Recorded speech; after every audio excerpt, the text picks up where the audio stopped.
So in the past few videos, we've seen how to measure the volume of a cuboid, a cone, a cylinder, and a sphere.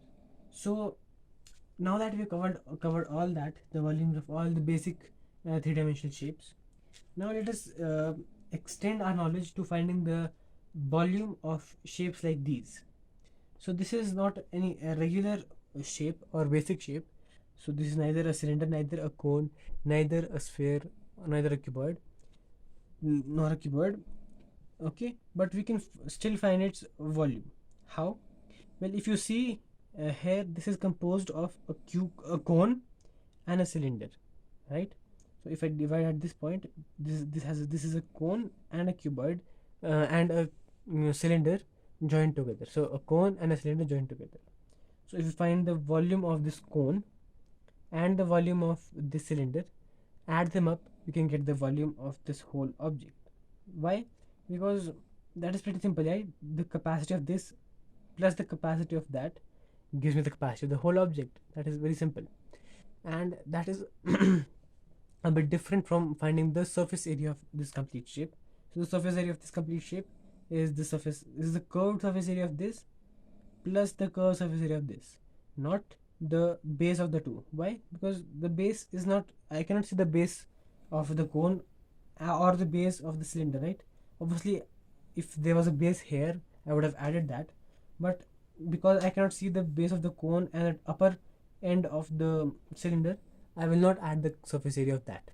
So while finding the surface area of such shapes, complicated shapes, you need to visualize the shape and then see what all parts that you can see. So I can see the curved surface area of the cone, the curved surface area of the cylinder, and if there was a base, so there's no base, so I'll not add that. But yeah, I can just see these two things, and so I'll find the curved surface area of the cone plus the curved surface area of this shape, this cylinder, and add that. Because I cannot see the base, I will not add that. But in the case of volume, I'll simply find the volume of this, the volume of that, and add that, because the two are, because while doing that, we're simply adding the capacity of this and the capacity of that. One more thing I'd like to add at this point is that, so I don't need this sheet of paper, you know. So here I have I'll just get a plate too. So what I'd like to show you is something called as rate. So I know you've seen what rate means. So for example, when you did the questions like at the rate of 12 rupees per meter cube, so while painting something, you may have the rates of painting. Okay, and similarly in volume we have the rate has a similar meaning. So let's say this mug is flowing is I'm pouring some water out of this jug. So how much water is flowing out of this jug in 1 second? How can I do that? Well, I start my timer and start measuring the volume of water that I pour out. So in 1 second, let's say I am pouring out one, so this much of water, 1 centimeter cube of water. So the rate of this is, so 1 centimeter cube per second, right?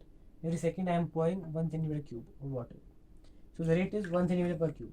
And if I increase the rate like this, then I'm pouring more water in 1 second. So the rate is higher, and I can even do increase further and further and further, and you get the idea there. So that is the idea of rate, which means how much water is getting poured out in every 1 second. So as 1 second passes, how much water does this thing pour out? And this could even be the case with the hole, or maybe this is being filled up with a tap which has some rate. The tap might have a rate of 12 liters per second, so that means the tap is filling this jug up 12 liters in every second. So that's the rate, and yeah, that's the simple idea of rate, and that should be helpful in some in answering some problem sums that you'll be facing in the assignment. That's it for this video. Bye.